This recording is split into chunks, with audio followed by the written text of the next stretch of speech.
அதாவது எல்லாம் வந்து ஒடுங்கு. ஆகாச தத்துவம் என்ன சொல்லுற இடத்துல வந்துதான் அது ஒடுங்கும். பிருத்திவி தத்துவம் போய் ஒடுங்கதும் ஆகாசத்துல, ஜல தத்துவம் போய் ஒடுங்கதும் ஆகாசத்துல, அதாவது அக்னி தத்துவம் போய் ஒடுங்கதும் ஆகாசத்துல, வாயு தத்துவம் ஒடுங்கதும் ஆகாசத்துல, ஆகாச தத்துவம் ஒடுங்கதும் ஆகாசம். அதுதான் மகா சூன்யம்னு சொல்லுவாங்க. அதாவது ராமலிங்க அடிகள் இது ஒரு பாட்டாட்டே எழுதிக்க. அதை இப்போ நான் சொல்லி தரேன். அதாவது இன்று வருமோ நாளை வருமோ மற்றெந்த நாள் வருமோ கோவை வெளிக்குள் வெளிகடந்து சும்மா இருக்கும் சுகம். அதோட மீனிங் என்னன்னா, இந்த ஆகாச தத்துவத்தையும் கடந்த ஒரு ஆகாச தத்துவம் இருக்கு. அதுக்கு பேர் தான் மகா சூன்யம்னு சொல்லு. இந்த மகா சூன்யத்துல இப்ப எத்தி நான் சும்மா இருக்கிற ஒரு சுகம் எனக்கு என்னைக்கு கிடைக்கும் இறைவான்னு அவரு கேட்காரு ராமலிங்க அடி. அப்ப இதுல மீனிங் என்னன்னா, நம்ம பஞ்சபூதத்தை பஞ்ச தத்துவத்தை வந்து அந்த பஞ்ச தத்துவத்துல இருக்கிற 25 தத்துவங்களையும் நம்ம வந்துட்டு சீரோயில கொண்டு வந்தால் மட்டும்தான் உங்களுக்கு இந்த ஆகாச தத்துவம் விளங்கும். அது வரைக்கும் விளங்க. அதோட மீனிங் என்னன்னு சொன்னா, இந்த பஞ்சதச வாயுக்கள், அதெல்லாம் பஞ்ச வாயுக்கள், அதனுடைய உப வாயுக்கள் 5, மொத்தம் 10 வாயுக்கள். அப்படி வரும்போது இந்த லாஸ்ட்ல நம்ம 96 தத்துவங்கள் வந்து சேரும். அந்த 96 தத்துவம் போய் அடங்குவது ஆகாசத்துலதான் போய் அடங்கும். ஆகாசத்துல அடங்கி கலைஞ்சா நம்மளோட இன்னி வந்து பாடி எடுக்க வேண்டிய தேவை. அவனைத்தான் நம்ம பராமுக்தி நிலைன்னு சொல்லுவோம். சம்ஸ்கிருதத்துல அதுக்கு பேர் பராமுக்தி நிலை. இப்ப பாபாஜி இன்னைக்கு உடம்போடு கூடி இருக்க காரணம்னா பராமுக்தி நிலையில இருக்கு. அதுல உடம்பை எப்ப வேணுமா விசிபிள் பண்ணலாம், இன்விசிபிள் பண்ணலாம், ரெண்டும் நடக்கும். உங்களுக்கும் அதான் நடக்கும். நீங்க வந்து நல்லா பிராக்டிஸ் பண்ணி, இப்போ யோகானந்தம் வந்தாலும் சரி, ராமகிருஷ்ண பரமஹம்சர் வந்தாலும் சரி, விவேகானந்தம் வந்தாலும் சரி, யாரு வந்தாலும் ஜீவன் முக்தி கலைஞ்சி விதேக முக்தியும் கலைஞ்சி பராமுக்தியில போனால் மட்டும்தான் இங்க சிரஞ்சீவியாக இருக்க முடியும். அதனால ஒரு ஜீவன் முக்த ஒரு அவஸ்தையில இருக்க ஆத்மா மீண்டும் பிறப்பு தான் எடுப்பாங்க. அதனாலதான் நம்ம மகான்கள் எல்லாம் சொல்லுவாங்க, நான் இன்னியும் பிறப்பேன். இப்ப ராமகிருஷ்ணன் சொல்லிட்டு போறாரு, நான் இன்னும் பிறப்பேன்னு சொல்லிட்டு. என்ன எதனால? அவங்களும் இந்த பராமுக்தி நிலை அடையும் வரைக்கும் பிறந்துதான் தீரும். ஏன்னா நமக்கு இந்த ஜென்மத்திலேயே பராமுக்தி நிலை அடையலாம். ஏன்னா அதுக்குள்ள வழிதான் இப்ப நான் அடுத்த கிளாஸுக்கு இப்ப கிளாஸுக்கு சொல்லித்தரேன். சரி, நீங்க எல்லாரும் புக்கெல்லாம் ரெடியாக்கி வைக்கணும், பியானோ எல்லாம் ரெடியாக்கி வைக்கணும். நாளைக்கு ஒரு கேள்வி கேட்டா பதில் சொல்லணும், அந்த லெவலுக்கு ரெடியாக்கி வைக்கணும். அதனால முதல்ல ஒரு சயின்டிஸ்டும் ஒரு பிரசிடண்டும் இருக்கிற ஒரு ஆளு சொன்ன விஷயத்த சொல்லிட்டு கிளாஸுக்கு போவோம். ഞാൻ മലയാളത്തിൽ പറയാം, കൂടെ തമിഴിലും പറയാം. തമിഴ് ആൾക്കാരുണ്ട്, മലയാളമുണ്ട്. அதாவது அப்துல் கலாம் என்ன சொன்னாருன்னு சொன்னா, இன்னைக்கு உள்ள சொப்னம் நாளைக்கு யாதார்த்தியம். அப்ப நம்ம வாழ்க்கையில முதல்ல சொப்னம் காணணும். அது கழிஞ்சு அது வாழ்க்கைக்கு கொண்டு வரணும். அது நாளைக்கு அது யாதார்த்தியமாக மாறும். அதோட மீனிங் என்ன? முயற்சி மட்டும் போதாது, அதுக்கு முன்ன சொப்னத்தையும் காணணும். சொப்னமும் முயற்சியும் கூட சேர்ந்துதான் நமக்கு வாழ்க்கையில ப்ரொமோஷன் அடைய முடியும். ஏன்னா யோகி என்ன சொப்னம் காண்பார், அதான் முதல் பாகம். யோகி என்ன சொப்னம், நீங்க வந்துட்டு தமிழ் புரியாம இருந்தா கேளுங்க, மலையாளத்திலும் சொல்லிதாரு. அப்ப யோகி என்ன சொப்னம் காண்றான்னு சொன்னா, அவன் வந்துட்டு இந்த பூமியில சிரஞ்சீவியா வாழணும். அதான் அவனுடைய சொப்னம். அது எப்படி சாதிக்கும்? நல்லா புரியணும். நல்லா தலையில ஏற்றினா தான் உங்களுக்கு அது புரியும். அப்போ யோகி ஒரு சொப்னம் காண, நான் இன்னி பூமியில, ஏன்னா எத்தனையோ பிறப்பு எடுத்தாச்சு நம்ம. இன்னைக்கு ஒரு பிறப்பு, நாளை அடுத்த ஜென்மம் ஒரு பிறப்பு, அப்படியே பிறப்பு எடுத்து எடுத்து எடுத்து நம்ம போயிட்டே இருக்கிறோம். இதுக்கு ஒரு முற்றுப்புள்ளி போடணும். ஏன்னு சொன்னா இன்னி பிறப்பு எடுக்கக்கூடாது, அந்த நிலைக்கு கொண்டு வரணும். அதுக்கு யோகி என்ன செய்யணும்? அப்போ யோகி செய்ய வேண்டியது, இனி பிறப்பு எடுக்காம இருக்கு. பிறப்பு எடுக்காம இருந்தால் நீங்க என்ன இறக்காம இருக்கணும். இறந்தால் பிறப்பு கண்டிப்பா வரும். அப்போ பாடியை இறக்காமல் வைக்க வேண்டிய முறைதான் இன்னும் நம்ம சொல்ற கிளாஸ். நல்லா நோட் பண்ணி வைங்க. நம்ம பாடியை இறக்காம ஒரு நிலையை உருவாக்கி வைக்கலாம், அதுதான் கிளாஸ். இது மலையாளிகளுக்கு இருந்தங்க சப்ஜெக்ட் ஜோதி. നമസ്കാരം. ബോഡിയെ ഇറക്കാതെന്ന് വെച്ചാൽ എന്താ അർത്ഥം? ബോഡിയെ നമുക്ക് ഒരിക്കലും ഇനി മരിക്കരുത്. നമ്മൾ ശരീരം ഉപേക്ഷിച്ച് പോകുന്ന ഏർപ്പാടെ നമുക്കിനി വേണ്ട. ശരീരത്തിനെ പുനർജീവിപ്പിച്ച് വീണ്ടും വീണ്ടും ഈ ബോഡിയിൽ തന്നെ നമുക്ക് ഇരിക്കാനുള്ള കഴിവ് ഉണ്ടാക്കി എടുക്കണം. അതാണ് സാധനം. അപ്പൊ ഉടനെ എല്ലാവരും ചോദിക്കും, ഇത് സാധിക്കുമോ? സാധിക്കും. അങ്ങനെ സാധിച്ച ആൾക്കാര് എത്രയോ ലാസ്റ്റ് സാധിച്ച ആളാണ് 1864 76 മറ്റോ ആണ് അദ്ദേഹം എന്ത് ചെയ്യുന്നത്, ബോഡി ഇൻവിസിബിൾ ആക്കി പോകുന്നത്. അതുപോലെ തന്നെ സദാശിവ ബ്രഹ്മം, ഇതിൽ നിറയെ ആത്മാക്കളുണ്ട്. അവരുടെ ബോഡിയെ ഇൻവിസിബിൾ ആക്കി എന്ന് പറഞ്ഞാൽ അപ്രത്യക്ഷമാക്കി ഇന്നും ജീവിച്ചിരിക്കുന്ന മഹാത്മാക്കളാണ്. അത് നമുക്ക് സാധിക്കുമാ? ഇതാണ് ക്വസ്റ്റ്യൻ. എപ്പടി സാധിക്കലാം? സ്വാമി, ഒരു സംശയം. നമ്മളുടെ അബ്സല്യൂട്ട് നോളജിനെ നമ്മുടെ ഇപ്പോഴുള്ള ഐഡന്റിറ്റിയിൽ നിർത്തുന്ന ഒരു പ്രോസസ്സിനാണ് അത് പറയുന്നത്. അതെ അല്ലേ? ഓക്കെ, ശരി സ്വാമി. അടുത്ത ചോദിക്ക് ഗുരുജി.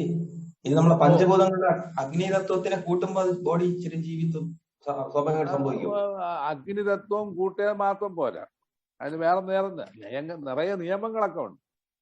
ഇത് അതായത് 24 മണിക്കൂർ നമ്മുടെ ബോഡിയിൽ ചെയ്യുന്ന ഒരു പ്രോസസ്സാണ്. കാരണം ഇപ്പോഴും സയന്റിസ്റ്റുകൾ നോക്കിക്കൊണ്ടിരിക്കണമെന്ന് പറഞ്ഞാൽ നമുക്ക് ചിരഞ്ജീവിയാക ഇവിടെ തന്നെ ഇരിക്കണം, ബോഡി കളയരുത്. അതിനു വേണ്ടിയുള്ള പരിശ്രമങ്ങൾ ഇപ്പോഴും നടത്തിക്കൊണ്ടിരിക്കുകയാണ്. പണ്ട് ഋഷീശ്വരന്മാർ നടത്തി അവർ വിജയിച്ചു കഴിഞ്ഞു. എന്നാൽ അവരെ പിന്നെ എല്ലായിടത്തും രഹസ്യം എന്ന് പറഞ്ഞാൽ അവിടെ വെച്ച് കഴിഞ്ഞു. നമുക്ക് വന്നിട്ട് രഹസ്യം അല്ല, പരസ്യം தான், கண்டிப்பா சாதிக்கும் എന്ന് இந்த பூமியிலேயே எல்லாருக்கும் முன்னே சொன்ன ஒரு மகான் இருக்கு. அதான் ராமலிங்க சுவாமிகள். அந்த ராமலிங்க சுவாமிகள் செய்த சாதனைக்கும் அனுபவங்களை தான் இன்னைக்கு கிளாஸ்.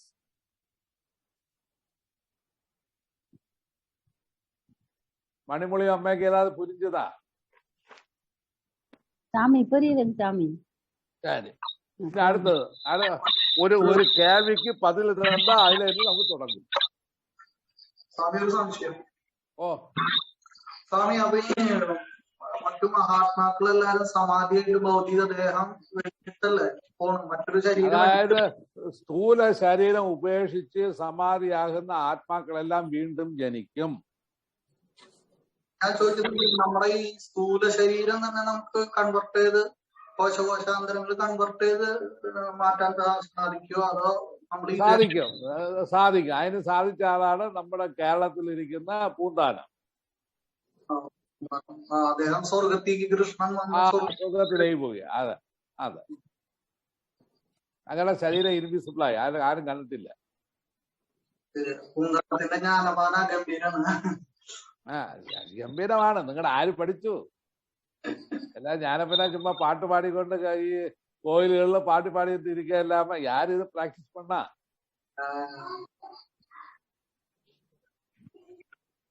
ഗുരുജപ സമാധിയായവർക്ക് പുനർജന്മം ഉണ്ട് എന്നാണ്. ഉണ്ടെന്ന് പറഞ്ഞാൽ ராமலிங்க அடிகளார் தியானம்னா நம்மளுக்கு அந்த கண்ணாடி தியானம்லாம் இருக்குமா சாமி? கண்ணாடி தியானம் மட்டும் கிடையாது, அதுல நல்ல ப்ராசஸ் நிறைய இருக்கும்மா. அதாவது ராமலிங்க அடிகளுடைய அவர் வந்துட்டு சரிகை கிரியை யோகம் ஞானம் எழுதுங்க, மலையாளத்திலேயே எழுதிக்கொள்ளு. சரிகா கிரியா யோகம் ஞானம் எழுதிக்க. சரிகை கிரியை யோகம் ஞானம். ராமலிங்க சுவாமிகள் முதலா தொடங்கினது சரிகை. எல்லாருக்கும் அப்படிதான் தொடங்கும், சரிகை. இந்த பாப்பாத்தி அம்மா வந்துட்டு, பாப்பாத்தி அம்மா சொன்னா யாருன்னா ராமலிங்க சாமிகளுடைய அக்கா, தெரியும் இல்லையா? தெரியாதே சாமி. நீங்க இப்ப ராமலிங்க அடிகளுடைய வாழ்க்கை வரலாறு படிச்சுட்டு வாங்க, அப்பவே புரியும். மணிமொழியம்மாக்கு புரியுதோ? அதுவும் புரியல, எனக்கு புரியாது சாமி. படிச்சிருக்கேன் சாமி. படிச்சிருக்கேன். அதாவது நல்லது. அப்ப அப்படியாதான் கொண்டா பேசணும். ஆமா புரியும் என்று சொல்லணும். அந்த ராமலிங்க அடிகள் முதலாக பாப்பாத்தி அம்மா என்ன வந்து கந்தக்கோட்டை முருகனை வந்து வழிபடுகிறார். வடபழனி கேட்டீங்களா? மெட்ராஸ் வடபழனி அந்த முருகனை வந்து வழிபட்டு வரும்போது பையனாயிருந்து அங்க ஓடிட்டே இருக்காங்க. எப்பவுமே முருகன நாமத்தை ஜெபம் பண்ணதும் அப்படி வழிபட்டு வரும்போது ராமலிங்காடிகளை வந்துட்டு அவருடைய சகோதரனும் ராமலிங்காடிகளுடைய சகோதரனும் சகோதரனுடைய ஒய்ஃபும் பாப்பாத்தியம் அவங்களுமாயிட்டு ரொம்ப இது பேசுறாங்க. பையனே நீ இப்படியெல்லாம் அலையாத, நீ வந்துட்டு வீடோட இரிய என்று சொல்லி சொல்லும் போது இன்னைக்கு வடபழனியில போனா அவங்களுக்கு அவங்களுடைய வீடை பார்க்கலாம். அப்பந்தான் இவரு அவரை பாப்பாத்தியம்ட்ட சொல்றா, பையனி எனக்கு ஒரு என்ன செய்யுங்க, ஒரு பெரிய கண்ணாடி கண்ணாடி எடுத்து கொண்டு வாங்கன்னு. அதுல இருந்து கண்ணாடிய வாங்கி கொண்டு போய் வீட்டுக்குள்ள வச்சு அவரு தியானம் பண்ண தொடங்க. அதான் கண்ணாடி தியானம். அவர் என்ன கண்ணாடி தியானம் செய்யறாங்க? கண்ணாடியில அவர் உருவத்தை பாத்துக்கிட்டே இருந்தாங்க. அந்த கண்களை பார்க்க உங்களுக்கு ஒவ்வொரு காட்சியா தெரிஞ்சிச்சுன்னு சொல்லுவாங்க. அதெல்லாம் தப்பான வழியக்கார். அதாவது இடம் வலம் சாதித்து மத்தியானம் தான் நின்றடில் வாத்தியங்கள் கேட்கலாம். இடம் வலம் சாதித்து, அதாவது இடது கண் வலது கண் மாறி மாறி கண்ணாடியிலே அந்த கண்ணை பார்த்து தியானம் பண்ணி வந்தார். கண்ணாடி தான் பார்க்கணும்னு கிடையாது, செவரை பார்த்து இருந்தாலும் கிடைக்கும். நீங்க நல்ல மனசிலாக்கணும். கண்ணாடி தியானம் எழுதிக்கொள்ளும். கண்ணாடி தியானம் ஃபர்ஸ்ட் ஸ்டெப் அதான். அதுல ஒர்ஷிப் வேணும். ஒர்ஷிப் சொல்லும்போது உங்களுடைய உபாசனா மூர்த்தி அதுல ஒர்ஷிப் பண்ணணும். ராமலிங்காடிகளுடைய உபாசனா மூர்த்தி முதல்ல முருகன். முருகனையே அவர் மனதால மந்திரத்தை ஜபம் பண்ணி அந்த கண்ணாடியிலேயே தியானம் பண்ணி. இந்த கண்ணாடி டெக்னிக்ஸ் உள்ளது இடது கண் வலது கண் புருவமத்தி. சரி, அதை எழுதுங்க, எல்லாம் பப்ளிக்கா நான் சொல்லி தருவேன். இடது கண் வலது கண் மாறி மாறி பார்க்கணும்னு இல்லவா?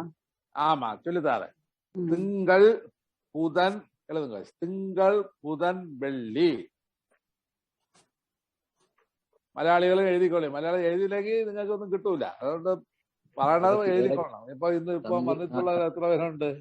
127 പേര് വന്നിട്ടുണ്ട്. എല്ലാരും എഴുതിക്കോളി. சாமி நம்ம இந்த சரக்கலை மாதிரியா சாமி? திங்கள் புதன் வெள்ளி. எஸ், சரக்கலையை தான் பிடிச்ச. சரக்கலையை பிடிச்சாலும் அந்த பாயிண்டுள்ளே மனதை வச்சு முருகனை பாவனை பண்ண. அதான் பெரிய காரியம். அதான் சரிகை, அதுக்கு பேர். அப்போ சரிகை வியாழக்கிழமைக்கு வந்துட்டு பௌர்ணமியும் புருவ மத்திய பார்த்தா புருவ மத்தியிலே, அதாவது குரு நாடியை பாரு வியாழக்கிழமைன்னு சொல்லுவாங்க. இப்ப குருநாடி புருவ மத்திக்கு உள்ள ஒரு இடத்துல இருக்கு. அது இப்ப நாங்க செஞ்சு தர மாட்டோம், இனி போக கிளாஸ்ல வரும். ஏன்னா அந்த நாடியிலே போறதுக்கு வேண்டி அந்த புருவ மத்தியில பார்ப்போம். சாமி திங்கள் புதன் வெள்ளி வந்து இடது கண் பார்க்கணும். இடது கண் பார்க்கையும். ஏன்னா இடது கண் சொன்னா எப்படி? அந்த படத்தினுடைய அந்த போட்டோ, அதாவது நீங்க கண்ணாடிக்கு முன்னே உங்களுடைய அந்த போட்டோனுடைய வலது கண்ணில தான் வரும்.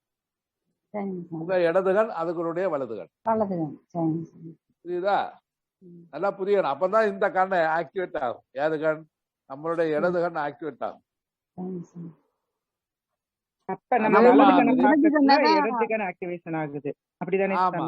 ஆமா, நம்மளோட இடது கண்ணை தான் பாக்கணும். எங்க சாமி கண்ணாடியில தெரியுற நம்மளோட இடது கண்ணை பாக்கணுமா? ஆமா, நம்மளோட கண்ணாடியில தெரிய இடது கண். ஆனா இங்க ஒரு மார்க்க போட்டா அந்த இதுல மார்க் இப்படிதான் இருக்கு. புரியுதா? அந்த கண்ணை நம்ம பார்க்கணும். அதாவது இந்த கண்ணுடைய அந்த போக்கஸ், அதாவது வலது கண்ணுடைய வலது கண் போக்கஸ். இது முதல் பாடம். அது கண்ணுல எப்படி பார்க்கணும்? நீங்க அந்த கண்ணாடிக்கு முன்ன சின்ன ஒரு விளக்கு ஏற்றி வைக்கணும்.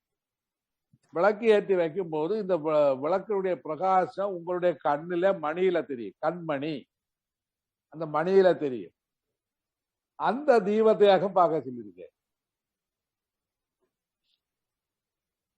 அந்த கண்ணுக்குள்ள தெரியுற அந்த விளக்கோட ஒளிய வந்து நம்ம பார்க்கணும். அந்த ஒளிய பார்க்கணும். ஏதாவது பார்த்துட்டு இருந்தா ஒண்ணும் கிடைக்காது.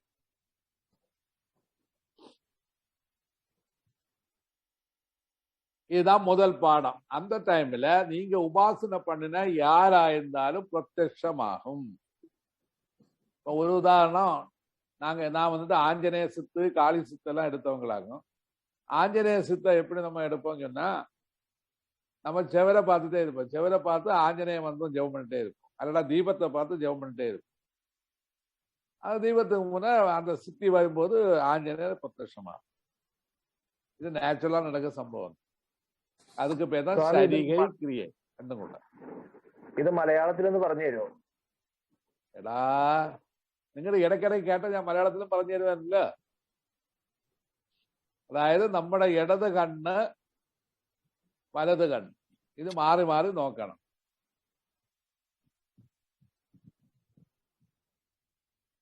അതിലെ ഇടത് കണ്ണില് നോക്കുന്ന ടൈം തിങ്കൾ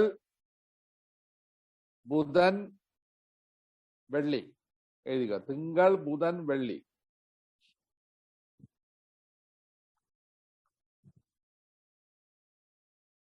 നമ്മൾ വലത് കണ്ണ് നോക്കണമെങ്കിൽ ചൊവ്വ, അടുത്തത് ശനി, ഞായർ. വ്യാഴാഴ്ച നിങ്ങളുടെ നെറ്റിയിൽ കറുത്ത പൊട്ട് തൊട്ടേ നോക്കാവൂ. നെറ്റിയിൽ ഭൂമത്തിൽ തൊട്ട് നോക്കണം. ചുവന്ന പൊട്ട് വെച്ച് നോക്കരുത്.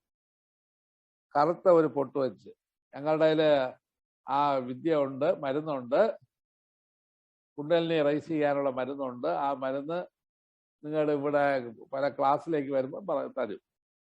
ആ ഒരു കറുത്ത പൊട്ട് വെച്ച് നിങ്ങൾ നോക്കിക്കഴിഞ്ഞാൽ നിങ്ങൾക്ക് ബ്രഹ്മനാഡി എന്ന് പറയും. അതായത് ഗുരുനാഡി എന്ന് പറയും. അണ്ണാക്കിനകത്തായിട്ട് ഒരു നാഡിയുണ്ട്, ബ്രഹ്മഗ്രന്ഥി. അല്ലയോ അമ്മേ ബ്രഹ്മഗ്രന്ഥി ഭേദിനി എന്നൊക്കെ ലളിതാ സഹസ്രനാമത്തിൽ പറയുന്നത് ഈ സാധനം തന്നെ. അപ്പൊ ആ നാഡി എക്സ്പാൻഷനാണ്, പെട്ടെന്ന് ജ്യോതിയാകാൻ തുടങ്ങും. ഈ ഉപാസനമൂർത്തിനെ എങ്ങനെ നമുക്ക് തിരിച്ചറിയാൻ പറ്റും? ഇപ്പൊ മുരുകനാണോ ദേവിയാണോ? അത് നിങ്ങളുടെ ആരെ വിളിച്ചാലും, നിങ്ങളുടെ കൂടുതൽ ഏത് ഒരു ദേവതയിൽ ഭക്തി കൊടുത്തിട്ടുണ്ടോ ആ ദേവത പ്രത്യക്ഷമാവും. അത്രയോ. അതിന് ഇന്ന ദേവത എന്നൊന്നുമില്ല. யாரையுமே நினைக்காம எனக்குள்ள உள்ள தெய்வத்தை பார்க்கணும்னு, ஒளிய உள்ள தெய்வங்களை நீங்க பார்க்க வேண்டாம். நீங்க அப்படியே பிராக்டிஸ் பண்ணி வரும்போது உங்களுக்கு வந்துட்டு அதுக்கு அடுத்த ஸ்டெப் நான் மாறேன். அப்ப சொல்லி സ്വാമി ഇത് എത്ര ടൈം അങ്ങനെ ഉണ്ടാ? ഒരു 2 മണിക്കൂർ 3 മണിക്കൂർ? മിനിമം 1 മണിക്കൂർ. അത് മാക്സിമം എത്ര മണിക്കൂർ വേണമെങ്കിൽ ഇരിക്കും. ശരി, നന്ദി. കണ്ണടയ്ക്കാൻ പോകണല്ലോ ഗുരുജി? കണ്ണടയ്ക്കാതെ വിഴിത്തിരി എന്ന് പറഞ്ഞാൽ നമ്മൾ കണ്ണ് തുറന്നു തന്നെ ഇരിക്കണം. தனித்திரு விழித்திரு பசித்திரு. ஆமா, முதல்ல பசித்திரி, தனித்திரி, விழித்திரி. அப்ப பதவி கிடைக்கும். വലത് കണ്ണ് ചൊവ്വ വ്യാഴം. വ്യാഴം ഇല്ല, ശനിയും ഞായറും വലത് കണ്ണ്. இன்னைக்கு வலது கண்ணு. இன்னைக்கு வலது கண். இன்னைக்கு சனிக்கிழமை வலது கண்ணான். இப்படியே நீங்க பிராக்டிஸ் பண்ணி வந்தா பின்ன உங்களுக்கு கண்ணாடியை எடுத்து மாற்றலாம். 41 நாள் பிராக்டிஸ் பண்ணி வாங்க. வந்தவரை கண்ணாடியை தூக்கி தூர போடலாம்.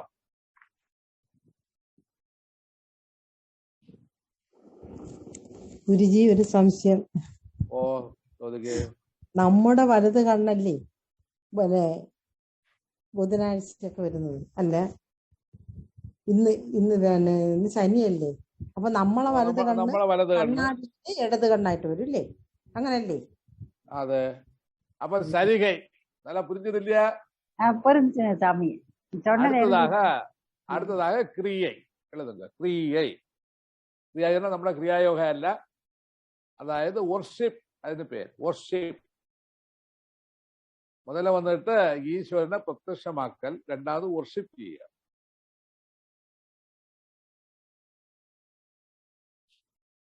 அதான் அதிலே ராமலிங்க அடிகள் இடத்துல பாடு, காதலாய் கசிந்துருகி എന്നൊരു പാടല്ലേ വരും. കാതലായി കസിന്തു ഉരുകി. കാതലാക്കി കസിന്തുരുകി കണ്ണീർ മൽകി. കണ്ണീർ മൽകി. കണ്ണീർ മൽകി. അപ്പോ என்ன ചെയ്യണം? இனி அப்போ அந்த உங்களுக்கு தரிசனமான அந்த இறைவனை, அது சிலப்போ சிவனாகலாம், சிவன தேவி ஆகலாம், இல்லாட்டா விஷ்ணு ஆகலாம், இல்லாட்டா காளி ஆகலாம், யாரும் ஆகலாம், இல்லாட்டா நாய் ஆகலாம். ஒரு நாய் வந்தாலும் தரிசனம் தான். அதுக்கு உதாரணம் நீங்க நாய் சொல்லிட்டு கேலித்தனமா பண்ணாண்டா. பகவான் கிருஷ்ணனே நாயாட்டு வந்த சரித்திரம். அப்ப என்ன செய்யணும்? பாபாஜியை கூப்பிடலாமா? பாபாஜியை கூப்பிடலாம், மகாகுரு பாபாஜியும் கூப்பிடலாம், உங்களுக்கு யாரையும் கூப்பிடலாம். யாரும் எல்லாமே ஒன்னேதான். அப்போ அதை வந்துகிட்டு நீங்க கசிந்து உருகணும். அதுக்கு ப்ரேயர் பண்ணணும். ப்ரேயர் தான் அது கிரியாயோகம். நம்ம பாபாஜி கிரியாயோகம் இல்ல, சரிகை கிரியைன்னு சொல்லு. கிரியை பண்ணணும். அதுல வந்துட்டு பாக்கிய பூஜை, அந்தரங்க பூஜை. நமக்கு எல்லாம் ராமலிங்க அடிகள் சொல்லி தந்த பூஜை எல்லாமே அந்தரங்க பூஜை தான், பாக்கிய பூஜை கிடையாது.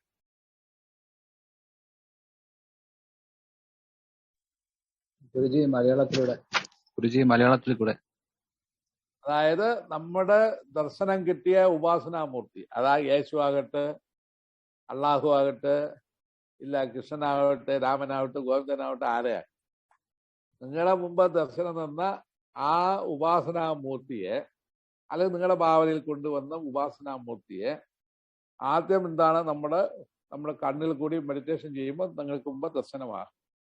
ദർശനം ആയില്ലെങ്കിൽ ഒരു കുഴപ്പമില്ല. കാരണം നിങ്ങൾ വിരാട് തത്വത്തിലേക്ക് പോകുന്നു എന്ന് അർത്ഥം. അതുകൊണ്ട് നിങ്ങൾ പേടിക്കാവുന്നില്ല. അയ്യോ എനിക്ക് ദർശനം കിട്ടിയില്ലല്ലോ, എനിക്ക് രൂപം വന്നില്ലല്ലോ എന്നൊന്നും ഫീൽ ചെയ്യണ്ട. രൂപം എങ്ങനെ വരുന്നു? ദാറ്റ് ഈസ് എ ഹിപ്നോട്ടിക്കൽ മൈൻഡ് എന്നർത്ഥം, വേറെ ഒന്നുമല്ല. അതായത് ആര് മനസ്സിനകത്ത് ഏത് ഭാവന കൊണ്ടുവന്നോ ആ ഭാവന ഈ സാധന ചെയ്യുമ്പോൾ മുമ്പ് പ്രത്യക്ഷമാണ്. അതിന് രാമലിംഗ സ്വാമികൾ ഭാവനയിൽ കൊണ്ടുവന്നതാണ് നേരെ വന്നിട്ട് മുരുകനെ. ഇപ്പൊ മുരുകനെ ഭാവന കൊണ്ടുവന്ന് അതിന് നയനദീക്ഷ കണ്ണിൽ കൂടി അദ്ദേഹം ധ്യാനം ചെയ്ത് തുടങ്ങുമ്പോൾ അങ്ങയുടെ മുമ്പിൽ പ്രത്യക്ഷമായത് ആ രൂപമാണ്. അതെങ്ങനെ? ആറുമുഖത്തോടുകൂടി പള്ളി ദേവയാനിയോടുകൂടി ഭഗവാൻ ദർശനമായി എന്ന് അദ്ദേഹം പാട്ടിൽ എഴുതിയിട്ടുണ്ട്. എന്നാൽ അതിന്റെ മീനിങ് വന്നിട്ട് നമ്മുടെ ആത്മാവിന്റെ ഒരു പൂർണ്ണത എത്തുന്നതിന് മുമ്പേ ഉള്ള ഒരു അവസ്ഥയാണ്. അത് നിങ്ങളുടെ ഉള്ളിൽ തട്ടിക്കിടക്കുന്ന ഭാവന, അല്ലെങ്കിൽ നിങ്ങളുടെ ഉള്ളിൽ തട്ടിക്കിടക്കുന്ന ആ രൂപം നിങ്ങളുടെ മുമ്പ് ദർശനമായി. ആ ദർശനം റിയൽ ആണെന്ന് ചോദിച്ചാൽ റിയൽ ആണ്. കാരണം ആ രൂപം നിങ്ങളോട് സംസാരിക്കും, പ്രവർത്തിക്കും, എല്ലാവിധത്തിലുള്ള അനുഗ്രഹങ്ങളും തരും, എല്ലാം തരും. അത് നല്ലോണം മനസ്സിലാവും. അവിടെ നിരീശ്വരവാദത്തിനോ ഈശ്വരവാദത്തിനോ ഒന്നും സ്ഥാനമേ ഇല്ല. കാരണം നിങ്ങളുടെ ഹൃദയത്തിൽ നിന്ന് ഉദിച്ചു വന്ന ഒരു ഭാവം, ആ ഭാവം അവിടെ പ്രത്യക്ഷം. അതാണ് ഭാവസമാധി എന്ന് പേര്. அந்த ഭാവത്തിലേക്ക് നിങ്ങൾ ലയിക്കുകയും ചെയ്യും. അത് രാമകൃഷ്ണ പരമഹംസൻ ആ വിഗ്രഹത്തിന്, നമ്മുടെ കണ്ണാടി மட்டும் தியானம் பண்ணிட்டு தேவையில்லை. ஒரு விக்கிரகத்தை எடுத்தா அந்த விக்கிரகத்தையே தியானம் பண்ணலாம், விக்கிரகத்தையே பார்த்து பேசலாம், விக்கிரகத்திலே இருக்கலாம்.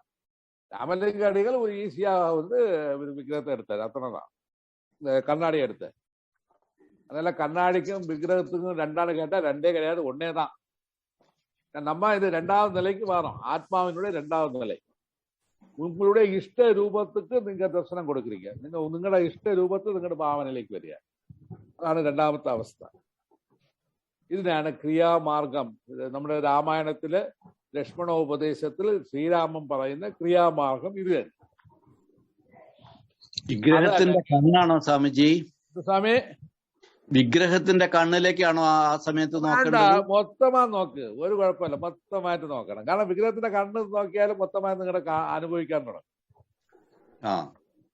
അതുകൊണ്ടാണ് ഈ ക്ഷേത്രങ്ങളിൽ ഇരിക്കുന്ന വിഗ്രഹങ്ങളെല്ലാം നിങ്ങളുടെ ഹൃദയമാണെന്ന് നിങ്ങൾ ധരിച്ചാൽ മതി. ക്രിയാമാർഗത്തിൽ വരും.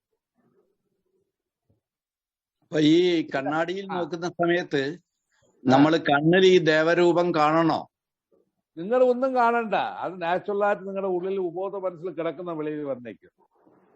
അപ്പൊ നമ്മുടെ ദേവനെ കണ്ടെത്താൻ, നമ്മുടെ ഉപാസനാ ദേവൻ ഏതാന്ന് കണ്ടെത്താനും ഈ മാർഗം മതിയോ? മതിയാവും. അങ്ങനെ വരുന്ന സമയത്ത് നിങ്ങളുടെ ഉള്ളിൽ ഉപാസനാമൂർത്തി ഉണ്ടെങ്കിൽ വെളിയിൽ വന്ന് കാണും, ഇല്ലെങ്കിൽ കാണില്ല. അല്ല, നമ്മൾ പല ദേവന്മാരെയും പല സമയത്ത് പ്രാർത്ഥിക്കുമല്ലോ, അവിടെയാണ് കുഴപ്പം ഉണ്ടായത്. അവിടെയാണ് കുഴപ്പം. അപ്പൊ അതേതാണ്? ഏതിലെങ്കിലും ഒന്നിൽ ഉറയ്ക്കാൻ ഇത് അങ്ങനെ സഹായിക്കുമോ എന്ന്? ഉറക്കണമെങ്കിൽ ആദ്യമേ നിങ്ങളുടെ സരികൈ മാർഗത്തിൽ വരുമ്പോൾ നിങ്ങളുടെ ഉപാസനാമൂർത്തി ഏതെങ്കിലും ശിവനായിട്ടോ വിഷ്ണുവായിട്ടോ രാമനായിട്ടോ ഏതെങ്കിലും ഒരു രൂപം, അല്ലെങ്കിൽ ക്രിസ്ത്യൻസ് ആണെങ്കിൽ ബൈബിളിൽ പിന്നെ പിതാവായിട്ടോ അല്ലെങ്കിൽ യേശുവായിട്ടോ അല്ലെങ്കിൽ മരിയയായിട്ടോ ഏതെങ്കിലും രീതിയിൽ നിങ്ങളുടെ ഉപാസന. അപ്പൊ നിങ്ങളുടെ ടേസ്റ്റ് അനുസരിച്ചാണ് ആ ഉപാസന വരുന്നത്. ഇപ്പൊ ഓരോ ഞാൻ വന്നിട്ട് ഹെവൻലി ഫാദർ ഗ്രേസ് മീൻ ഞാൻ എപ്പോഴും മെഡിറ്റേഷൻ ചെയ്തുകൊണ്ടേയിരിക്കും, ചുമ്മാ പറഞ്ഞുകൊണ്ടിരിക്കും. അപ്പൊ എനിക്ക് കിട്ടുന്ന ദർശനം എങ്ങനെയാണെന്ന് അറിയാമോ? ഞാൻ കണ്ണ് തുറന്നിരിക്കുമ്പോൾ എന്റെ നെറ്റിക്ക് നേരെ വലിയൊരു ചന്ദ്രൻ ഉദിക്കും. എന്നിട്ട് ആ ചന്ദ്രനിലാണ് പ്രകാശം വരുന്നത് എനിക്ക് അനുഭവിക്കാൻ സാധിക്കും. അപ്പൊ ഹെവൻലി ഫാദർ വന്നിട്ട് നമ്മുടെ ആ ഡിവൈൻ ലൈറ്റ് തന്നെ, വേറെ ഒന്നുമല്ല. ഇത് നിങ്ങൾ പോകാൻ രണ്ടാമത് പഠിക്കാം, മനസ്സിലാക്കി വരുമ്പോൾ നിങ്ങളുടെ ഇത് ക്ലാസ് പൂർണ്ണമാകുമ്പോൾ മനസ്സിലാക്കുക. Thank you Swamiji. അപ്പം ആ ഫാംലെസ്സിലും നിങ്ങൾക്ക് പോകാം, ഫാമിലും പോകാം. ഈ ഫാംലെസ്സിൽ പോകുമ്പോൾ നിങ്ങളുടെ മനസ്സ് വന്നിട്ട് ഇങ്ങനെ പതറാൻ തുടങ്ങും. കാരണം എന്ന് പറഞ്ഞാല് ഒരു നിലനിൽപ്പില്ലാത്ത ഒരു ഫീലിംഗ് നിങ്ങൾക്ക് ഉണ്ടാകും. അതായത് നമ്മുടെ കടലിൽ ചാടുകയാണ്. കടലിൽ വെറും നമ്മുടെ പിന്നെ ഒരു സേഫ്റ്റിക്കുള്ള ഒരു സാധനം ഉണ്ടല്ലോ, അത് ഇട്ടും കൊണ്ട് നമ്മൾ ചാടുന്ന സമയത്ത് അപ്പോഴും നമുക്കൊരു ഫീലിംഗ് ഉണ്ട്, നമ്മൾ വെള്ളം കുടിക്കുമ്പോൾ എന്നുള്ള ഫീലിംഗ് ഉണ്ട്. അതേസമയം ഒരു ബോട്ടിൽ പോയാണെങ്കിൽ എന്തായിരിക്കും, നമുക്ക് ആ ഫീലിംഗ് ഇല്ല. ഇതുപോലുള്ള അവസ്ഥ തന്നെ ഇതില്ല. ആത്മീകത്തിൽ ഒരു ഉപാസനാമൂർത്തി നിങ്ങളുടെ ഉപോധ മനസ്സിൽ കിടക്കുകയാണെങ്കിൽ അല്ലെങ്കിൽ ഗുരുവാണെങ്കിൽ അത് നിങ്ങളുടെ ആ പൂർണ്ണതയിലേക്ക് കൊണ്ടെത്തിക്കുക. അത് തന്നെ രാമലിംഗ സ്വാമികൾ ഫസ്റ്റിൽ പഠിപ്പിച്ചതെന്നാണ്, ശിവായ നമവന സിന്ധിത്തിരുപ്പവർക്ക് അപായം ഒരു നാളും ഇല്ലേ. അതിന്റെ മീനിങ് ഇതാണ്, ശിവായ നമാം സദാ ജപിച്ചുകൊണ്ടിരിക്കെ ആ പരമ്പരകളായിരിക്കുന്ന ഈശ്വരൻ നമ്മുടെ അടുത്ത് വരും എന്ന്. ആ ഫാംലെസ് ആണെങ്കിലും ഫാമാണ്. അത് ശൈവ സിദ്ധാന്ത ആഗമ സിദ്ധാന്തമാണ്. ഇത് രാമലിംഗ സ്വാമികൾ കണ്ടുപിടിച്ച സാധനമല്ല, വിജ്ഞാന ഭൈരവ തന്ത്രയിൽ ഇത് ഇറങ്ങിയിട്ട് വന്നിട്ടുള്ളതാണ്. എല്ലാ മഹാന്മാരും ഈ നില അടഞ്ഞ് തന്നെ അപ്പുറത്തെ സ്റ്റേജിലേക്ക് എത്തിയത്. അത് ഒരാളെന്നില്ല, എല്ലാവരും. ഒന്നുകൂടി ചോദിച്ചോട്ടെ? ചോദിക്കും. നമ്മള് ഈ കണ്ണിൽ നോക്കുന്ന സമയത്ത് എന്തെങ്കിലും മന്ത്രങ്ങളോ അല്ലെങ്കിൽ ഏതെങ്കിലും ദേവന്റെ നാമങ്ങളോ മനസ്സിൽ പറയണോ? ഒന്നും പറയണ്ട. കാരണം എന്ന് പറഞ്ഞാൽ കണ്ണ് തുറന്നാൽ തന്നെ നിങ്ങളുടെ മനസ്സ് ശൂന്യമാണ്. കണ്ണിങ്ങനെ അടച്ചു തുറക്കുമ്പോൾ എത്രയോ താട്സ് വന്നും പോയിക്കൊണ്ടേയിരിക്കും. കണ്ണ് തുറന്ന് ഇങ്ങനെ വെച്ച് നോക്ക്, ഒരു ചിന്തയും നിങ്ങൾക്ക് വരില്ല. ശ്വാസം നിൽക്കാൻ തുടങ്ങും, നാച്ചുറലായിട്ട് ബ്രീത്ത്ലെസ് ആയിട്ട് നിങ്ങൾക്ക് വരാൻ തുടങ്ങും.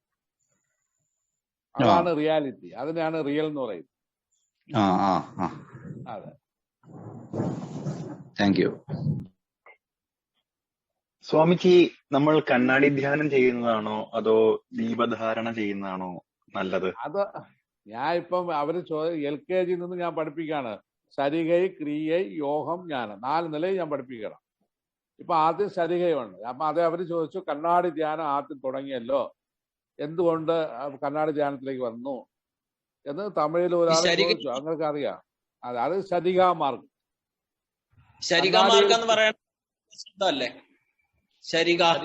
ശരിക എന്ന് പറഞ്ഞാല് തീർത്ഥാടനം, ക്ഷേത്രങ്ങൾ പ്രവേശനം, ഉപാസനാമൂർത്തിയെ സെലക്ട് ചെയ്ത് ഉപാസിക്കുക, ഇതെല്ലാം ശരികൈ. ശരി. അടുത്ത ക്രിയാമാർഗം എന്താണ്? ആ ഉപാസനാമൂർത്തിയും നമ്മുടെ വെളിയിൽ കണ്ട് ഉപാസിക്കുന്നതാണ് ക്രിയാമാർഗം. ഉള്ളിലും വെളിയിലുമായിട്ട് ഉപാസിക്കുന്നത് ക്രിയാമാർഗം. அப்புறம் சாமி எல்லா ரூபத்தையும் விட்டுட்டு எனக்குள்ள உள்ளது இல்ல ஜோதியை நான் பார்த்து எனக்கு என்ன கிடைக்கும்? அது ரெண்டா, நீங்க இருந்து கண்ணாடியில சும்மா இருந்தாலே உங்களுள்ள ஜோதி தானாக வரும். കാരണം உங்களுடைய இப்ப என்ன செய்ய போறோம், உங்களுடைய எத்தனையோ ஜென்மங்கள் உள்ள கிடக்கிற வாசனைகள் தான் உங்களை சப்கான்சியஸ்ல கிடக்குது. புரியுதா? அதத்தான் சரிகையில எடுத்து தூர போடும். கண்ணாடி தியானம். பல ஜென்மத்துக்கு முன்னாடி இப்ப முருகரை நான் வந்து தியானம் பண்ணியே வச்சிருந்திருப்பேன். அதை வந்து கண்ணாடி தியானம் பண்ணதுல அப்படியே வெளியே வந்துடும். இப்ப இந்த கண்ணாடி தியானம் கொண்டு நிறைய பெனிஃபிட்ஸ் வரும். என்ன பெனிஃபிட்ஸ் சொன்னா, உங்களுக்கும் போன பிறவில நீங்க எப்படி இருந்தீங்க, அதுக்கு முந்தின பிறவி நீங்க எப்படி இருந்தீங்க, அதுக்கு முந்தின பிறவி நீங்க எப்படி இருந்தீங்க, எல்லாமே இங்க வந்தது கொட்டும். அதான் திரை போட்டு காட்டும் நமக்கு முன்ன. புரியுதா? அப்ப நம்ம உருவம்லாம் மாறி தெரியுமா சாமி? எல்லாமே மாறி போயிடும். சரி, அப்ப இதுல இருந்து உங்களுக்கு கண்ணாடி தியானத்தை புரிஞ்சது இல்லையா? நல்லா புரிஞ்சிருச்சு சாமி. அப்ப நம்மளுடைய உள்ள இருக்கிற எல்லா விகாரத்தை எடுத்து கொட்டுவதுக்கு தான் இது வச்சிருக்க. அதுல தான் ராமலிங்க அடிகள் முதல்ல முருகனுடைய காட்சி அவருக்கு கிடைக்கும். புரியுது சாமி. சரிங்க, அந்த முருகனும் ராமலிங்கம் யாரு? அதான் கொஸ்டின். வேற ஒரு முருகன் உண்டு வெளியில இருக்காரு, அது உண்மையான முருகன். அது இங்க உள்ள இருக்க முருகன் ராமலிங்கத்துக்கு முருகனா? நல்லா புரியணும். யாரு சொன்னா அதுக்கு உதாரணம் சொல்லித்தரலாம். ஸ்ரீராமனும் ஆஞ்சநேயனுக்கும் கூட ஒரு யுத்தம் நடந்தது. அந்த ஒரு அசுரனை காப்பாற்றுறதுக்கு வேண்டிதான் அந்த யுத்தம் நடக்கும். ராமன் போட்ட பானங்கள் அத்தனையுமே ஆஞ்சநேயருக்கு மாலையாக போகும்.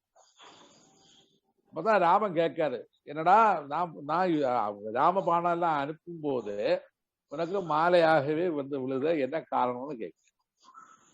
அப்ப திருப்பி ஆஞ்சநேயன் சொல்லுறாரு, என்னுடைய இந்த மாலை இப்ப இங்க என்னுடைய உள்ளே இருக்கிற ராமன் உங்களுடைய பானத்தை மாலையாக்கி விடுறாரு. அப்ப உள்ள உனக்கு ஒரு ராமன் இருக்கானா காட்டுன்னு சொல்லும் போதுதான் நெஞ்ச பிளந்து காட்டி கொடுக்க. அங்க ராமனும் சீதையும் இருக்கிற காட்டு. அப்பதான் ராமன். இது என்னன்னு சொன்னா இதுல இருந்து என்ன புரியுது? நம்ம ராமனையே தியானம் பண்ணி நம்ம ராமனாகவே மாறும். நம்ம சிவனையே தியானம் பண்ணி சிவனாக மாறும். நம்ம தேவியே தியானம் பண்ணி தேவியாக மாறும். எந்த உபாசனா மூர்த்தியை தியானம் பண்ணாலும் அந்த உபாசனா மூர்த்தியாகவே மாறும். இதுதான் என்னுடைய உண்மை.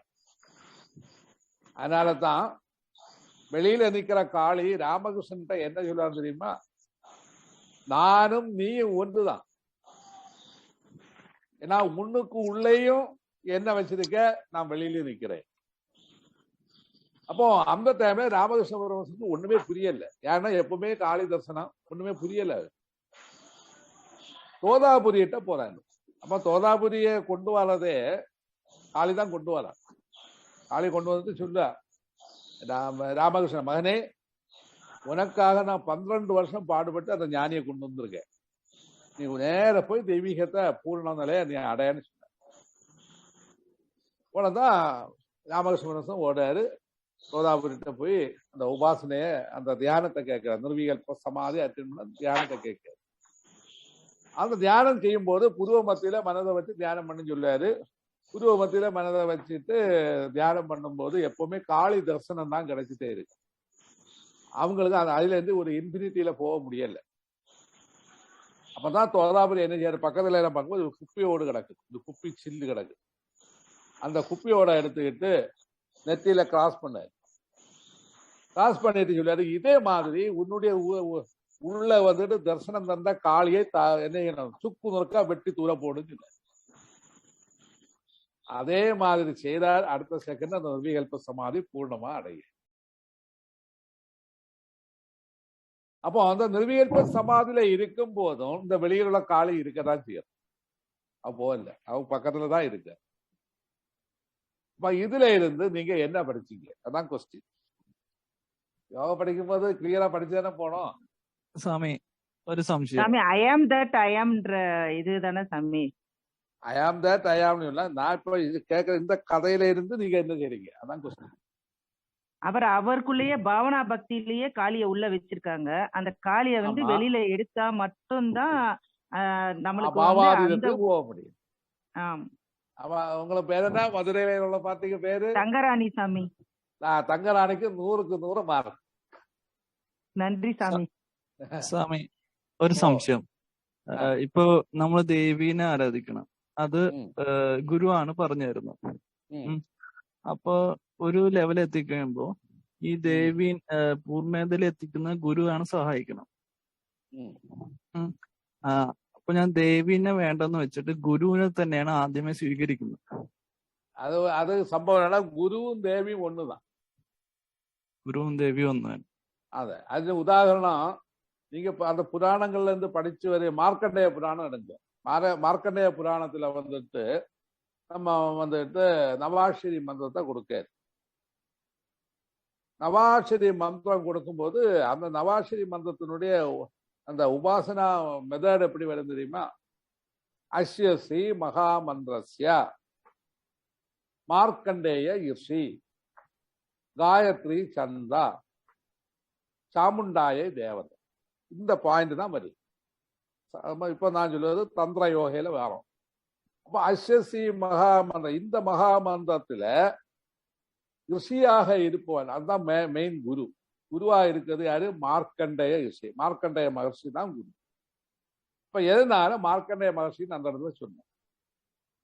மார்க்கண்டேய மகர்ஷி தான் இந்த உபாசனா மந்திரத்தை கண்டுபிடிச்சது. இந்த உபாசனா மந்திரத்தினுடைய தேவதையை பிரத்யட்சப்படுத்தும். ஆனா தேவதை எல்லாரும் அப்பா வெளியில அம்மா உண்டு, சாமுண்டி வெளியில தான் இருக்கா. ஏன்னா அவருடைய உள்ளில் அந்த சாமுண்டியை வரவழைக்கும் போது அந்த பாபத்துக்கு வரும்போது அவ என்ன கண்டுபிடிச்சிருக்கான்? இந்த மார்க்கண்டேய ரிஷி என்ன கண்டுபிடிச்சிருக்கான்? அந்த தேவதை நவாஷிரி மந்திரத்தை இந்த சந்தையில சந்தஸ்ல அதை யூஸ் பண்ணா என்னதான் இதுல வருது.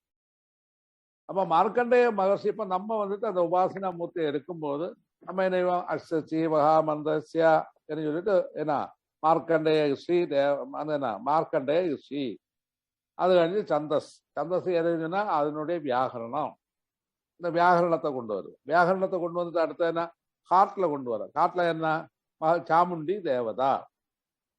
அது வந்து கிராம்பீஜம் கிரீம் சக்தி ஹூம் கீலகம் என்று சொல்லிட்டு 3 ஸ்டேஜஸை கொண்டு வரும். அதெல்லாம் நமக்கு தந்தையில வரும்போது படிக்கலாம். இப்ப அந்த சாப்டர் வேண்டாம். என்னால உபாசனா மூர்த்திய நம்ம ஹார்ட்ல கொண்டு வந்துட்டோம். நான் மார்க்கண்டைய சொன்ன உபாசனா மூர்த்தி தான் கொண்டு வரோம்.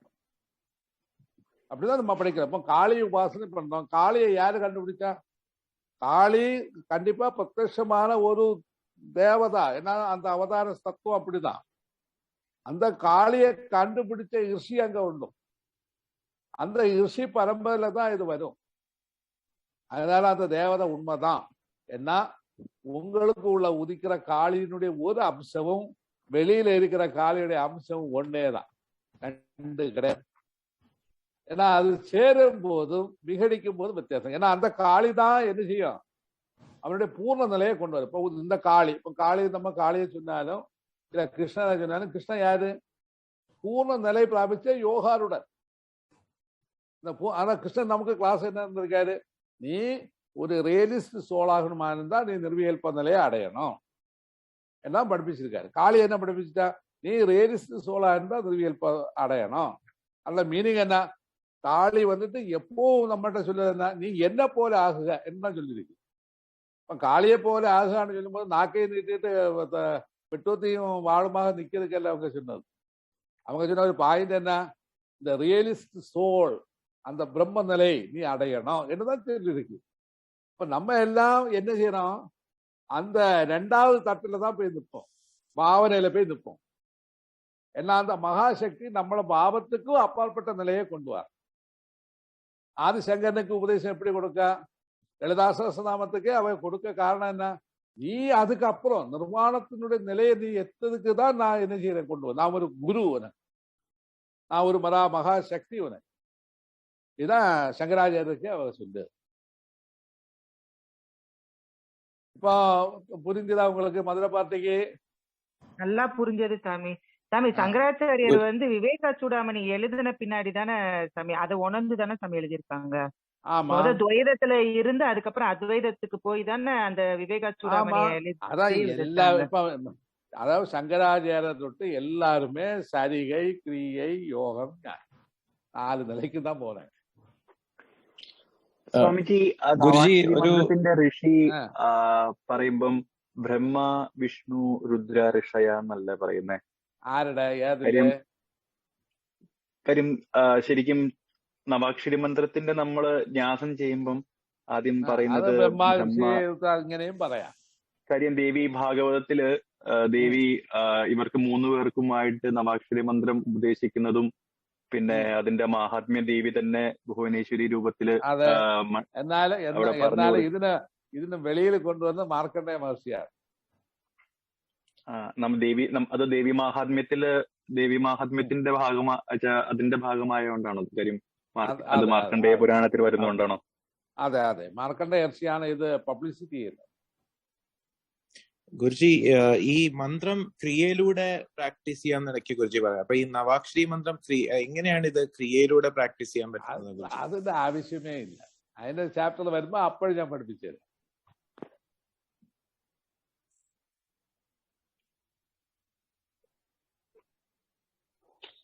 സ്വാമി, ഞാൻ നേരത്തെ വിളിച്ച ആളാണ്. ഞാൻ ശ്രീവിദ്യ ഉപാസകനാണ് ഓൾറെഡി. എന്റെ ദത്താത്രേയ പരമ്പര ഭരദ്വാജ ഗോത്രം. അപ്പോ എനിക്കിപ്പോ ക്രിയായോഗം ചെയ്യാൻ വേണ്ടിട്ട് താല്പര്യം കൊണ്ടാണ് ഇതിലേക്ക് വന്നത്. അതിനെ കൊണ്ട് കുഴപ്പമൊന്നുമില്ലല്ലോ. ഞാൻ ഗുരുവിനോട് ചോദിച്ചു. ഞാൻ പറഞ്ഞുതരാം. ധൈര്യം 108 ഗായത്രി ജപിക്കുന്നത് ഒരു ഗുപ്ത ഗായത്രി. ഓക്കെ ഓക്കെ, അതൊക്കെ സ്വാമി പറഞ്ഞിരിക്കാം. അങ്ങനെ 108 ഗുപ്ത ഗായത്രി ജപിക്കുന്നത് ഒരു ക്രിയ. ഓക്കെ ഓക്കെ, ക്രിയ ചെയ്യണമോ ഗുപ്ത ഗായത്രി ജപിക്കണോ? ക്രിയയാണ് ഏറ്റവും ടോപ്പ്. ഒന്ന്. രണ്ടാമത്, നിങ്ങളുടെ ഈ ഗുപ്ത ഗായത്രി ജപിക്കുന്നത് തെറ്റായിട്ടാണ് ജപിക്കുന്നത്. ഓം കയേലഹ്രീം കർഷകലഹ്രീം സകലഹ്രീം ശ്രീ എന്നുള്ള മന്ത്രം നിങ്ങൾ തെറ്റായിട്ടാണ് അത് ഉപാസന ചെയ്യുന്നത്. അതിന് കാരണം എന്ന് പറഞ്ഞാൽ ഇതെല്ലാം ഗോപ്യമായി, അതായത് ദത്താത്രേയ പരമ്പരയിൽ വരുമ്പോൾ അത് ഗോപ്യമാക്കി ലാക്ക് ചെയ്ത് കഴിഞ്ഞു. അപ്പൊ അതുകൊണ്ട് എന്ത് സംഭവിച്ചെന്ന് പറഞ്ഞാൽ നിങ്ങളുടെ ഏതെങ്കിലും ഒരു വ്യക്തിയിൽ നിന്ന് വാങ്ങിക്കുകയാണെങ്കിൽ അവര് ശ്രീവിദ്യയെ കൊടുക്കും. ആദ്യം പഞ്ചദശാക്ഷരി ശ്രീവിദ്യ കൊടുക്കും. അത് അങ്ങനെ ജപിക്കാനേ പാടില്ല. ഗുരുനാഥ, ഞാൻ പഞ്ചദശിയിലാണ് ഇപ്പോ. അതന്നെ. അപ്പൊ പഞ്ചദശിയിലാണെങ്കിൽ പോലും നമ്മുടെ 3 കുടവും 3 രീതിയിലാണ് ജപിക്കേണ്ടത്. അത് ശരി. അത് ശരി. 1/2 മുതൽ 3 കുടത്തിൽ വന്നിട്ട് ആദ്യത്തെ കൂടം വാഗ്ഭവകൂടം, അതെ, അടുത്ത കാമരാജകൂടം, അതെ, അത് കഴിഞ്ഞ് ശക്തികൂടം.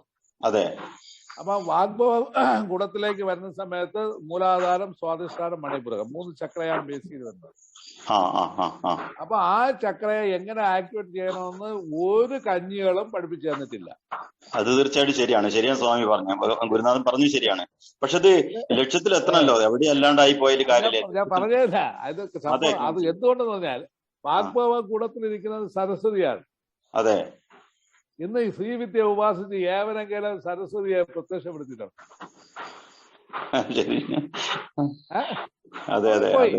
അടുത്തത് കാമരാജകൂടം വരുന്നു. സരസ്വതിയെ കിട്ടിയില്ല. അടുത്ത കാമരാജകൂടം വരുന്നു. കാമരാജകൂടത്തിൽ വരുന്ന സമയത്ത് മഹാലക്ഷ്മിയാണ്. അപ്പൊ മഹാലക്ഷ്മിയെ പ്രത്യക്ഷപ്പെടുത്താൻ നിങ്ങളുടെ കൊണ്ട് കഴിഞ്ഞില്ലെങ്കിൽ പിന്നെ നിങ്ങളുടെ കാമരാജകൂടം ജപിച്ചിട്ട് ഒരർത്ഥവും ഇല്ല. അത് ശരിയാ, അങ്ങനെയാണല്ലേ. അതെ. അടുത്തത് വരുന്നത് എന്താണ്? ശക്തിഗുണമാണ്. ശക്തിഗുണത്തിലാണ് പരാശക്തി ഭദ്രകാളി നിൽക്കുന്നത്, കാളി. ഗുരുനാഥ, ഞാനിപ്പോ ജപിക്കുന്നത് ബാല ഗണപതി പഞ്ചദശി, പിന്നെ മറ്റേ അയംബ്രിംഗ്ലി ചാമുണ്ഡേ വിജയ സ്വാഹ, മറ്റേ നവാക്ഷരി, പിന്നെ ഓം ഹ്രീ നമ ശിവായ. ഇത്രയാണ് ജപിച്ചുകൊണ്ടിരിക്കുന്നത്. ഗായത്രി ജപിക്കും 108. ഞാൻ പറഞ്ഞല്ലേ, ഇത് അത്രയും വന്നിട്ട് നിങ്ങളുടെ മണ്ഡലത്തിനാക്കി കഴിയുന്നു. തീർച്ചയായിട്ടും എനിക്ക് ഇത് ഗുരുനാഥ, ഞാന് ഈ മറ്റേ മറ്റേ ശ്വസനക്രിയ നേരത്തെ ചെയ്യലുണ്ട്. ശ്വസനക്രിയ ഇപ്പം ഗുരുനാഥൻ കാണുന്നതിന് മുമ്പേ ഞാൻ ചെയ്യലുണ്ട്. ബാബാജിന്റെ ഫോട്ടോ എല്ലാം കണ്ട് കുറേയുള്ള താല്പര്യം ജനിച്ചിരുന്നു. അപ്പോ ഇപ്പോഴാണ് അതിന് സാധിച്ചത്. അപ്പോ ഇത് വലിയൊരു മാറ്റാണ്. കുറച്ച് ദിവസത്തെ കൂടി കുറച്ച് വലിയ മാറ്റാണ്. കുറഞ്ഞ മാറ്റം എന്നല്ല, വലിയൊരു മാറ്റമാണ് സാധിക്കുന്നത്. അപ്പോ ഗുരുനാഥൻ അത് വേണ്ട വിധത്തില് തന്ന് ലക്ഷ്യത്തിലേക്ക് നയിക്കണം. അതെ, ഇത് സംഭവിച്ചു വന്നാൽ നിങ്ങളുടെ ആദ്യം ഗണപതിയെ ഉപാസിച്ച് ഗണപതിയെ പ്രത്യക്ഷപ്പെടുത്താം. അതെ അതെ അതെ. അതില് ഗണപതി എന്ന് പറഞ്ഞ മീനിങ് എന്താണ്? പ്രണവം എന്നർത്ഥം, ഓങ്കാരം. അതെ. അപ്പൊ ഓങ്കാരം അല്ല ഗണപതി എന്ന് പറഞ്ഞാൽ നിങ്ങളുടെ മീൻ ചെയ്ത പോലെ പിന്നെ തുമ്പിക്കൈയും വാലും ഒക്കെ വെച്ചുകൊണ്ട് നിൽക്കുന്ന ഒരു സാധനം അല്ല. അതെ അതെ. അപ്പം നമ്മുടെ മൂലാധാര ചക്രത്തിൽ നിന്ന് എനർജി പാസ് ചെയ്ത് പ്രണവനാദം കിട്ടുന്നതാണ് ഓങ്കാരത്തിന് പറയുന്നത്. ആ ഓങ്കാരം കിട്ടിയതിന് ശേഷമാണ് ബാലയ്ക്ക് നിങ്ങൾ വരേണ്ടത്. അതെ അതെ അതെ. അപ്പൊ ബാലയിൽ വരുമ്പം ഐം ക്ലീം സൗം ക്ലീം ഐ എന്നുള്ള ബീജാക്ഷരത്തില് നിങ്ങളുടെ ന്യാസക്രമങ്ങൾ പഠിക്കണം. അപ്പൊ ബാല എന്ന് പറയുന്നത് ബാല ഈക്വൽ ടു കുണ്ടലിനി, അതാണ് മീനിങ്, വേറെ ഒന്നുമേ അല്ല. അപ്പൊ ബാലയും കുണ്ടലിനിയും ഒന്നാണ്. അതുകൊണ്ടാണ് സിദ്ധന്മാർ എത്ര വാലൈ വാലൈ വാലൈ വാലൈ എന്ന് പറഞ്ഞു. ആ വാലയും കുണ്ടലിനിയും ഒന്നതാണ്. അപ്പൊ ആ വാലയെ നിങ്ങളുടെ ഓങ്കാരത്തിൽ കൂടി മാത്രമേ വാലയെ ഉപാസിക്കാൻ ഒക്കുള്ളൂ. നാദം കിട്ടിയതിനു ശേഷമേ മന്ത്രം നിങ്ങൾക്ക് എഫക്ട് ചെയ്യുള്ളൂ. അതിന്റെ അർത്ഥം എന്താ? നിങ്ങളുടെ ബാലാമന്ത്രം ജപിക്കേണ്ട ആവശ്യം പോലും ഇല്ല. അവിടെ എന്താണ് ഐക്ലയും സൗമ്യ സ്ഥിതിയിലേക്ക് ബാല നമ്മളിലേക്ക് വരുന്നു. അതാണ് പരാ, പശ്യന്തി, മധ്യമ, വൈഖരി. 4 സ്റ്റേജിലേക്ക് അമ്മ വരികയാണ്. അപ്പൊ അതാണ് ബാല എന്ന് പറയുന്നത്. ഈ ബാല കഴിയുന്ന സമയത്താണ് പിന്നെ അടുത്ത ദേവതയിലേക്ക് വരേണ്ടത്. ശ്രീകുലം, കാളികുലം ഉണ്ട്. കാളികുലത്തിലുള്ളവരാണെങ്കിൽ ഒന്ന് താരയിലേക്ക് വരും. താര വന്നിട്ട് മഹാകാളിയിലേക്ക് പോയി അവിടെ നിന്ന് ബഹളാമുഖിക്ക് വന്ന് അങ്ങനെ അവർ പോയിക്കൊണ്ടിരിക്കും. ഇത് ഇവിടെ എന്തായി? നിങ്ങളിലേക്ക് വരും, ശ്രീകുലത്തിലേക്ക് വരുമ്പോൾ നിങ്ങളുടെ ഇത് കഴിഞ്ഞ ശേഷം അടുത്ത ഉടനെ പിന്നെ പഞ്ചദശാക്ഷരിയിലേക്ക് ചാടും. അപ്പൊ പഞ്ചദശാക്ഷരി ചാടുന്ന സമയത്ത് പഞ്ചദശാക്ഷരിയെ 3 കുടത്തിലേക്കും നിങ്ങളുടെ ആ ദേവതയെ പ്രതിഷ്ഠിച്ചാണ് ഉപാസിക്കേണ്ടത്. അതെ ഗുരുനാഥ, ഞാനിപ്പോ ഒരു 20 വർഷം 22 വർഷമായി ഇപ്പോ. ആ 22 വർഷവും നിങ്ങളുടെ പാഴ് വേലയായി നടത്തും. ആണെന്നാൽ നിങ്ങളുടെ ഗണപതിയെ കണ്ടില്ലല്ലോ. അതെ ഗണപതിയും കണ്ടില്ല. അടുത്ത പോട്ടെ, നിങ്ങളുടെ ബാലയെ കണ്ടില്ല. ആ ത്രിപുരസുന്ദരിയെ നിങ്ങളുടെ ബാലയായിട്ട് കാണാൻ സാധിച്ചില്ലല്ലോ. അങ്ങനെ ഐംക്ലൈം സൗംക്ലൈം എന്ന് ജപിച്ചുകൊണ്ടേയിരിക്കും. അതുകൊണ്ട് എന്ത് പ്രയോജനം? അപ്പൊ ജോലി തീർന്നു, അവിടെയും പോയി. അപ്പൊ നിങ്ങളുടെ 20 വർഷവും നിങ്ങളുടെ വേസ്റ്റ് ആയി പോയി. നിങ്ങളുടെ വർഷം വേസ്റ്റ് ആയി. നമ്മള് ഒന്നിനും നമ്മള് കുറ്റം പറയുന്നില്ല, നമ്മൾ ഓരോരോ സമയമാണ് ഓരോന്നിനും. അല്ല, കുറ്റമില്ല. സംഭവം എന്ന് പറഞ്ഞാല് നമ്മള് ഗുരുനാഥന്മാരെ കുറ്റം പറയാൻ പാടില്ലല്ലോ. അല്ല, അതല്ല. ഇന്ന് വന്നിട്ട് ഈ മന്ത്രം കൊണ്ടുള്ള കളികളാണ് ഇവര് കളിക്കുന്നത്. തീർച്ചയായിട്ടും. അപ്പൊ ഇത് മന്ത്രം കൊണ്ടുള്ള കളിയല്ല, അതായത് പ്രാണനെ കൊണ്ടുള്ള കളിയാണ് ചെയ്യേണ്ടത്. തീർച്ചയായിട്ടും. പ്രാണൻ എന്ന് പറഞ്ഞാൽ ശിവൻ എന്നർത്ഥം. ശിവനെ കൊണ്ടാണ് കളിക്കേണ്ടത്. അപ്പൊ ശിവൻ എവിടെയൊക്കെ നിൽക്കുന്നത്? അപ്പൊ ആദ്യം ഗണപതിയുടെ സ്ഥാനത്ത് നിന്ന് ബാലയിലേക്ക് വന്നു, ബാലയിൽ നിന്ന് അടുത്തത് ത്രിപുരസുന്ദരിയിലേക്ക് വരികയാണ്. ത്രിപുരസുന്ദരിയിലേക്ക് വരുമ്പോഴാണ് പഞ്ചദശാക്ഷരി വരുന്നത്. പഞ്ചദശാക്ഷരിയിൽ കഴിഞ്ഞാൽ അടുത്തത് ശ്രീവിദ്യയിലേക്ക് പോകണം. ശ്രീം എന്ന ബീജാക്ഷരം നമ്മുടെ എവിടെ ഇരിക്കുന്ന ലലാട പത്മത്തിന് മുകളിലായിട്ട് ലളിതയായിട്ട് അവർ ഇരിക്കുകയാണ്. ആ ലളിതയെ നിങ്ങളിലേക്ക് എത്തുന്ന സമയം ഈ പഞ്ചദശാക്ഷരി ഇരിക്കുന്ന സർവശക്തിയും അവിടേക്ക് വന്നു ചേരും. അതിന്റെ അർത്ഥം കുണ്ടലിനി പൂർണ്ണമായിട്ട് സഹസ്രാരത്തിൽ എത്തിയെങ്കിൽ മാത്രമേ നിങ്ങൾക്ക് ലളിതയെ ഉപാസിക്കാൻ സാധിക്കൂ. അത്രയ്ക്ക് മഹത്വമായിട്ടുള്ളതാണ് പഞ്ചദശാക്ഷരി മന്ത്രം. അതായത് ഷോഡശി. ഈ ഞാന് ഒരു സംശയം, ഞാൻ ഈ എന്തായാലും രൂപത്തിൽ ഉപാസന ചെയ്യലില്ല. എനിക്ക് ചൈതന്യമായിട്ടാണ് താല്പര്യം കൂടുതൽ. ചൈതന്യമായിട്ട് കണ്ടിട്ട്. അതായത് കുണ്ടലിനി ഉണരുന്ന സമയത്ത് 2 രീതിയിലാണ് വരുന്നത്. പരാശക്തിയായിട്ട് വരുമ്പോൾ നാദത്തിലും, അത് കഴിഞ്ഞ് ജ്യോതിയായിട്ട് വരുന്ന സമയത്ത് ലളിതയും അല്ലെങ്കിൽ ശിവനും സദാശിവയായിട്ടാണ് വരുന്നത്. സദാശിവന്റെ സ്ഥാനം എന്ന് പറയുന്നത് അണ്ണാക്കിന് മുകളിലായിട്ട് വരും. ഈ മൂർച്ഛപ്രാണം പ്രാണായാമം ചെയ്യുമ്പോഴേ ഈ മറ്റേ നമ്മളെ ഈ ആജ്ഞാചക്രം ഉണ്ടല്ലോ, അവിടെ ആ മഞ്ഞയില് നീല ജ്യോതി തെളിഞ്ഞ സ്പ്ലഡ് ചെയ്യലുണ്ട്. അത് ഞാൻ ഇന്നലെ ഗുരുനാഥനോട് പറഞ്ഞിട്ടുണ്ടായിരുന്നു, രാവിലെ ഇങ്ങനെ അനുഭവം ഉണ്ടാവലുണ്ടായിരുന്നു. മൂർച്ഛപ്രാണായാമം ഇടയ്ക്ക് ചെയ്യലുണ്ട് സ്വാമി. മൂർച്ഛപ്രാണായാമം ഹൈ ലെവൽ ചെയ്യുക. കാരണം എന്ന് പറഞ്ഞാല് ആത്മദർശനം കിട്ടണമെങ്കിൽ മൂർച്ഛപ്രാണായാമം ഹൈ ലെവൽ ചെയ്യണം. അതെ. അപ്പൊ ഇതിൽ നിന്ന് ഇപ്പൊ മനസ്സിലായല്ലോ, റേഞ്ചിന്റെ കുറവുണ്ട്. അതാ ഇപ്പൊ മനസ്സിലായല്ലോ. മനസ്സിലായി ഗുരുനാഥ, മനസ്സിലായി. അതുകൊണ്ട് നിങ്ങൾ 20 വർഷം പാഴ്വേലയായി. ആ 20 വർഷവും കൂടെ ക്രിയ ചെയ്തിരുന്നെങ്കിൽ ഞാൻ ഇപ്പൊ ലളിതയും കഴിഞ്ഞ് എവിടെയോ എത്തുമായിരുന്നു. അല്ല, അതിനെപ്പറ്റി ചിന്തിക്കുന്നില്ല. നമ്മളിപ്പോഴും എനർജി ആയിട്ട് ഇരിക്കുക. നമ്മൾ അതിനെപ്പറ്റി ചിന്തിക്കുന്നില്ല ഗുരുനാഥ. അതിനെപ്പറ്റി ഇതിന് രസം എന്ന് പറഞ്ഞാല് വാഗ്പടാനന്ദ സ്വാമിയുടെ അതിനുശേഷം വരുന്നവരാരും ഇതിനെ പൂർണ്ണമായിട്ട് അഭ്യസിച്ചിട്ടില്ല. മനസ്സിലായില്ലേ? അപ്പം ഈ വിദ്യ തന്നെ ഈ ശരിക്ക് കാളിദാസിന് ശേഷം വരുന്ന ആർക്കും ഇത് നരശിവ അറിഞ്ഞു. പിന്നെ ഈവൻ വന്ന് നമ്മുടെ ശങ്കരാചാര്യർ പോലും ഒരു സൗന്ദര്യ ലഹരിയിൽ നിർത്തിയതല്ലാതെ ഈ ശ്രീവിദ്യയെ ഇങ്ങനെ രീതിയിൽ ഉപാസിക്കണമെന്ന് പറഞ്ഞു കൊടുത്തിട്ടേ ഇങ്ങനെയൊക്കെ ഒരു ദോഷങ്ങൾ നമ്മുടെ ശ്രീവിദ്യയിൽ വന്നു. അല്ലെങ്കിൽ ഈ ശ്രീവിദ്യ അല്ല സ്വാമിജി, ശങ്കരാചാര്യ സ്വാമികൾ ശ്രീവിദ്യാമന്ത്രത്തിനെ ഒത്തിരി പറഞ്ഞിട്ടുണ്ട്. കാര്യം ശങ്കരാചാര്യ സ്വാമികളുടെ സ്തോത്രം ഇപ്പം കൽപ്പശാഖി സ്തോത്രം, മന്ത്രമാതൃക, പുഷ്പമാല, അതുപോലത്തെ സ്തോത്രങ്ങളെല്ലാം ഈ ശ്രീവിദ്യാമന്ത്രത്തിന്റെ ആദ്യത്തെ അക്ഷരങ്ങളെ കൊണ്ട് പ്രാക്ടിക്കലായിട്ട് സാധന ഇങ്ങനെയൊക്കെ ചെയ്യണം പറഞ്ഞിട്ടേ ഇല്ല. ഇതൊക്കെ ഞാൻ പഠിച്ചത് എല്ലാത്തിലും കോപ്പിയായിട്ട് തന്നെ വച്ചിരിക്കുന്നത്. എന്നിട്ട് കോപ്പിയാക്കിയിട്ട് അവസാനം ഒരു എഴുതി വെച്ചിട്ടുണ്ട്. ഇത് രീതിയാവണ്ണം പറഞ്ഞ് മനസ്സിലാക്കി ഗുരുമുഖത്തിൽ നിന്ന് പഠിച്ചില്ലായെങ്കിൽ നിങ്ങൾക്ക് ശാപം കിട്ടും, ആന കിട്ടും, പൂന കിട്ടും എന്ന് എഴുതി വെച്ചു. അവളെല്ലാം പോയല്ല.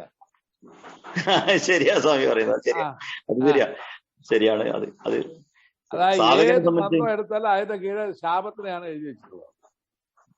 അല്ല, സാധകനെ സംബന്ധിച്ചൊന്നും അറിയുന്നില്ലല്ലോ അയാള്. സാധകന് അതൊന്നും അറിയുന്നില്ലല്ലോ. സാധകന് ഗുരുവിനെ സമർപ്പിച്ചുകൊണ്ട് മുന്നോട്ട് പോവാണല്ലോ. നമുക്കൊന്നും അറിയില്ലല്ലോ. അവിടെയാണ് നമ്മള് ഗുരുവിനെ സറണ്ടർ ആവുകയല്ലേ ചെയ്യുന്നത്. സറണ്ടർ ആയില്ലെങ്കിൽ അവരാരും പഠിപ്പിക്കില്ല. അതുകൊണ്ടാണല്ലോ അവിടെ ലാസ്റ്റിൽ കൊണ്ടുവന്ന് ശാപം കൊടുത്തിട്ടുള്ളത്. അതെ.